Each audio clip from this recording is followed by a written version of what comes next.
Hello friend, I hope कि ठीक होंगे सब लोग। तो चलिए क्लास को स्टार्ट करते हैं। और ईवीएस के क्वेश्चन से, मोस्ट इंपोर्टेंट क्वेश्चन से, तो सीटेट एग्जाम होने वाला है। सीटेट एग्जाम के लिए वेरी वेरी इंपॉर्टेंट क्वेश्चन है। एनसीईआरटी बेस्ड क्वेश्चन है ये, आपके टोटल 30 क्वेश्चन है। तो क्वेश्चन नंबर फर्स्ट आप लोग के स्क्रीन पे आ चुका है। बताइए किसके 30 और 30 मार्क्स आए, और अपने आंसर भी देते चलिएगा, ठीक है।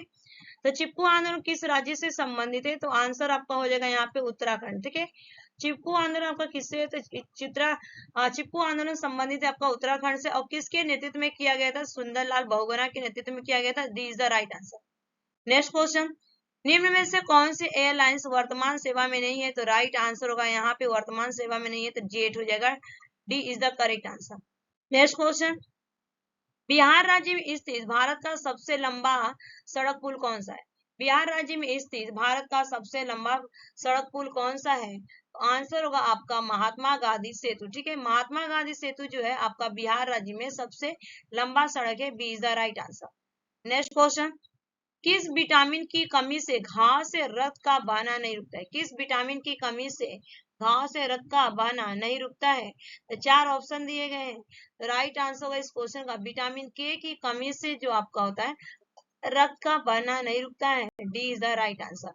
नेक्स्ट क्वेश्चन, चूहों के द्वारा फैलने वाला रोग कौन सा है? ठीक है, चूहों के द्वारा फैलने वाला रोग, तो आंसर आपका हो जाएगा प्लेग। प्लेग जो होता है चूहों के द्वारा क्या करता है? ये फैलता है। सी इज द राइट आंसर होगा इस क्वेश्चन का।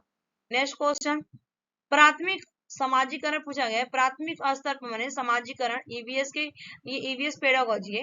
ऑप्शन ए दिया गया शुरुआती आयु में परिवार या मित्रों से सीखना, बिल्कुल सही है। सेकेंड क्वेश्चन, किशोरावस्था में समाज से, ये भी ठीक है लेकिन इतना नहीं ठीक है। और प्राथमिक स्तर पर समाज से, ये भी नहीं होगा। शिक्षकों का अनुसरण नहीं करेगा, तो राइट आंसर क्या होगा? A is the correct answer. Next question, निम्न में से कौन सी खरीफ की फसल नहीं? देखिए चावल है आपका, अगर मैं बात करूं गन्ना भी है, मक्का है, लेकिन आपका गेहूं नहीं है, तो राइट आंसर क्या होगा? सी इज द, ये रबी की फसल है। नेक्स्ट क्वेश्चन, निम्न में से कौन सा पदार्थ बायोगैस संयंत्र में प्रयोग नहीं होता है?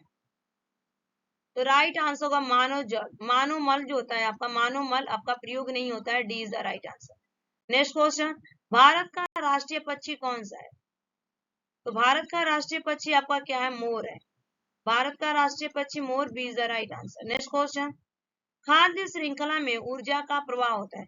तो खाद्य श्रृंखला में जो ऊर्जा का प्रवाह होता है आपका, उभय दिशी नहीं होगा, आपका चक्रीय नहीं होगा, बहुदिशी भी नहीं होता, ये आपका एक दिशी होता है, ठीक है। A is the right answer इस क्वेश्चन का। नेक्स्ट क्वेश्चन, परितंत्र में ऊर्जा का प्राथमिक स्रोत पूछा है। ये क्या आपका स्रोत है? परितंत्र में ऊर्जा का प्राथमिक स्रोत, देखिए आपका भोजन नहीं होगा, परमाणु ऊर्जा नहीं होगा, तो राइट आंसर क्या होगा? सूर्य का प्रकाश। सूर्य का प्रकाश जो है आपका परितंत्र में ऊर्जा का प्राथमिक स्रोत है, ठीक है। तो राइट आंसर क्या होगा यहाँ पे? B is the correct answer. Next question, Bihar राज्य में लीची के उत्पादन में कौन सा जिला अग्रणी है? अग्रणी पूछा गया है, तो आपका राइट आंसर गया नहीं होगा यहाँ पे, पटना भी नहीं होगा, आपका जहानाबाद है। राइट आंसर क्या होगा? मुजफ्फरपुर, ठीक है। Muzaffarpur C is the correct answer.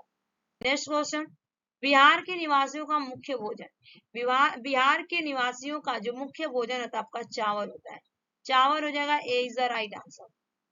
Next question, Bharat में पूर्व से पश्चिम की ओर बहने वाली सबसे लंबी नदी, तो जो सबसे लंबी नदी आपकी होती है भारत में पूर्व से पश्चिम की ओर, तो ये आपका होता है नर्मदा नदी, ठीक है। नर्मदा नदी हो जाएगा। D is the right answer. Next question, बच्चे दुनिया के बारे में अपनी समझ का सृजन करते, यह इस कथन का श्रेय जाता है? बताइए किसने कहा था? ये स्टेटमेंट एक कथन है कि बच्चे दुनिया के बारे में अपनी समझ का सृजन करते, इस कथन का श्रेय डैश को जाता है? तो ये श्रेय आपका जाता है पियाजे को, जीन पियाजे को। B is the right answer. Next question, सतत एवं व्यापक मूल्यांकन की तकनीकी क्या है? देखिए अर्धवार्षिक नहीं होगा यहाँ पे, इकाई मूल्यांकन भी नहीं होगा। अब बताइए सतत मूल्यांकन होगा या निदानात्मक? इसका राइट आंसर होगा सतत मूल्यांकन, ठीक है। राइट आंसर क्या होगा? सतत। A is the correct. सत्र, ठीक है, सत्र। A is the right answer. Next question, एक अच्छे परीक्षण की कौन सी विशेषता नहीं है? आपकी देखिए वैधता भी होना चाहिए, विश्वसनीयता भी होना चाहिए, उत्तीर्ण करना या वस्तुनिष्ठता भी होना चाहिए, लेकिन उत्तीर्ण करना नहीं होगा, ठीक है। D is the right answer. Next question, छात्राओं में रटने की प्रवृत्ति रोकने हेतु कैसे प्रश्न पूछने चाहिए?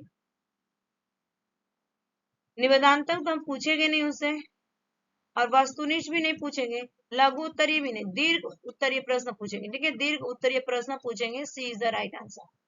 नेक्स्ट क्वेश्चन, पौधों के विभिन्न भागों के शिक्षण हेतु आवश्यक है। पौधे के विभिन्न भागों के शिक्षण हेतु आवश्यक, पाठ्य पुस्तक करवाएंगे बिल्कुल नहीं, श्यामपट्ट करवाएंगे बिल्कुल नहीं, पौधे का चित्र बनाएंगे नहीं, आपका पौधों का अवलोकन करवाएंगे। राइट आंसर आपका B is the correct answer, पौधों का अवलोकन करवाना। नेक्स्ट क्वेश्चन, लड़के लड़कियों की अपेक्षा अधिक बुद्धिमान है, यह कथन बताइए। लड़के जो होते हैं लड़कियों की अपेक्षा अधिक बुद्धिमान होते हैं, राइट है, बताइए सही है नहीं, सही हो सकता है बिल्कुल नहीं। बुद्धि के विभिन्न पक्षों के लिए सही बिल्कुल नहीं। लैंगिक पूर्वाग्रह को प्रदर्शित करता है, बिल्कुल सही है कि लैंगिक पूर्वाग्रह को ये क्या करता है, प्रदर्शित करता है। ठीक है, स्टेरियोटाइप बता रहे हैं यहाँ पे, D is the correct answer. Next question, Bihar राज्य में कक्षा 5 तक के पर्यावरण अध्ययन कैसा विषय है? बिहार राज्य में, ठीक है, तो जो बिहार राज्य में कक्षा 5 तक के पर्यावरण अध्ययन है आपका एकीकृत है, कैसा एकीकृत है, A is the correct answer. Next question, पर्यावरण अध्ययन में क्षेत्र भ्रमण का मुख्य उद्देश्य होता है। पर्यावरण अध्ययन में क्षेत्र भ्रमण का मुख्य उद्देश्य होता है। तो राइट, देखिए आप पिकनिक मनाना तो हम ले नहीं जाएंगे, मनोरंजन भी नहीं करवाएंगे, सरकारी योजनाओं का निर्वाह नहीं करवाएंगे, प्रत्यक्ष अनुभव करवाएंगे। C is the correct answer. Next question, प्राथमिक स्तर पर पर्यावरण अध्ययन के लिए कौन सी विधि प्रभावशाली है? बताइए। व्याख्यान विधि करवाएंगे बिल्कुल, योजना विधि भी तो नहीं होगा, बताइए अब कहानी विधि होगा कि वाद विवाद, तो हम क्या करवाएंगे, डिस्कस करवाएंगे। ठीक है, D is the correct answer, वाद विवाद करवाएंगे, D is the right answer. Next question, निम्न में से कौन सा एक अभिप्रेरित शिक्षा का संकेत होता है? अभिप्रेरित, बच्चों में अधिकतम उपस्थितियां बिल्कुल नहीं, बच्चों द्वारा प्रश्न पूछना, ठीक है, बच्चों कक्षा में एकदम खामोशी बिल्कुल नहीं होना चाहिए, गृह कार्य पूरा करना नहीं हुआ, तो राइट आंसर क्या होगा, बच्चों द्वारा प्रश्न पूछेंगे तो ये अभिप्रेरित शिक्षा का संकेत है, B is the right answer. Inclusive education से क्वेश्चन से, ठीक है, देखिए इस तरह से एग्जामिनर आपको क्वेश्चन पूछता है बोर्ड में, अरे सॉरी ये आपका जब हम एग्जाम देते हैं सीटेट का। नेक्स्ट क्वेश्चन, निम्न में से कौन सा पर्यावरण अध्ययन का घटक नहीं, घटक पूछा गया। तो देखिए अगर मैं बात करूं तो वायुमंडल है, जल मंडल है, सौर मंडल, लेकिन मानव नहीं। ठीक है, A is the right answer. Next question, सीखने की प्रक्रिया में अभिप्रेरणा क्या है? सीखने की प्रक्रिया में अभिप्रेरणा, बच्चों में सीखने के लिए प्रति का विकास प्रति रुचि का विकास करती, बिल्कुल सही है। बच्चों की स्मरण शक्ति को मजबूत बनाती है, देखते हैं मजबूत करती है तो होगा नहीं। बच्चों को एक दिशा में सोचने योग्य, ये नहीं होगा। पिछले सीखे हुए को नए अधिगम से अलग करते, ये भी नहीं होगा। ठीक है, तो ये क्या करते हैं, सीखने की प्रक्रिया अभिनय, तो स्मरण शक्ति को नहीं, यहाँ पे क्या करें, बच्चों में सीखने की प्रति रुचि का विकास करती, बिल्कुल राइट आंसर होगा, A is the correct answer. Next question, पर्यावरण अध्ययन के लिए आप छात्राओं को कौन से चैनल देखने को सुझाव देंगे? तो नेशनल जियोग्राफी नहीं देंगे, एनिमल सॉरी ये देंगे, एक मिनट, हाँ देखिए उनको हम देंगे नेशनल जियोग्राफी, डिस्कवरी भी देंगे, एनिमल प्लैनेट देखेंगे, तो राइट आंसर क्या होगा, उपयुक्त सभी, D is the correct answer. Next question, Bihar राज्य हेतु पर्यावरण अध्ययन के शिक्षण के लिए प्राथमिक स्तर का पाठ्यक्रम का निर्माण किसने किया? ठीक है, तो राइट आंसर होगा यहाँ पे एनसीटीई।